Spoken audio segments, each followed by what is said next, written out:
जी, जय श्री कृष्णा, राधे राधे, जय माता दी। कल हमने पुरुषोत्तम मास की कथा बताई थी और अब उसका आगे का हम वर्णन बताएंगे।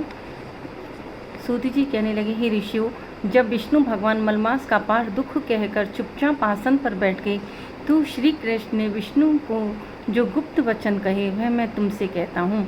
श्री पुरुषोत्तम बोले, हे विष्णु, आपने बहुत अच्छा किया जो मलमास का हाथ पकड़कर यहाँ पर ले आई। इससे लोक में महान कीर्ति पाओगे। जिसको तुमने स्वीकार किया उसको मैंने भी स्वीकार कर लिया। इसको मैं अपने समान ही करूँगा। गुण, कीर्ति, ऐश्वर्य, पराक्रम, भक्तों को वरदान, मेरे समान सभी गुण इसमें होंगे।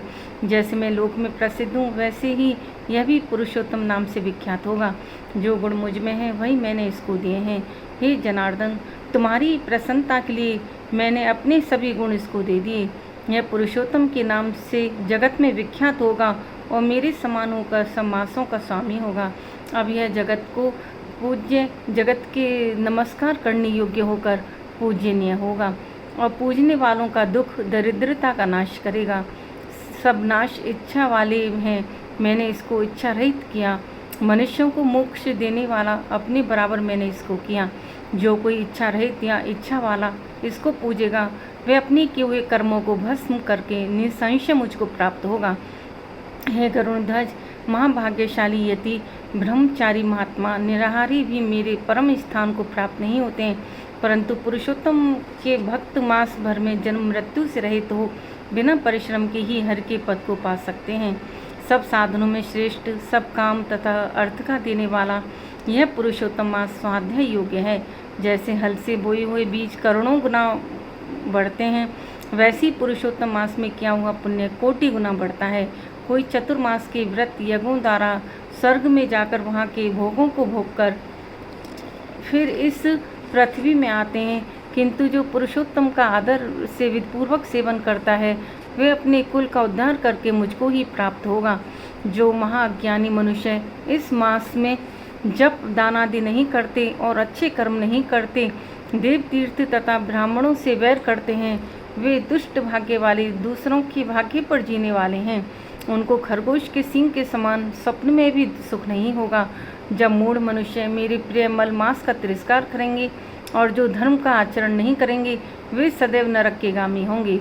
जो पुरुषोत्तम के निर्मित 3-3 वर्ष में धर्म का आचरण नहीं करते वह कुंभी, पाक आदि नरकों में पड़ते हैं। जो अज्ञानी पुरुष स्त्री, पुत्र, पौत्र आदि के बंधन में फंसा रहता है वह अज्ञानी दुख रूपी दावानल में पड़ा रहता है। जिसका अज्ञान से मेरा प्रिय अत्यंत पुण्यदान पुरुषोत्तम मास बीत गया उनको कैसे सुख प्राप्त हो सकता है।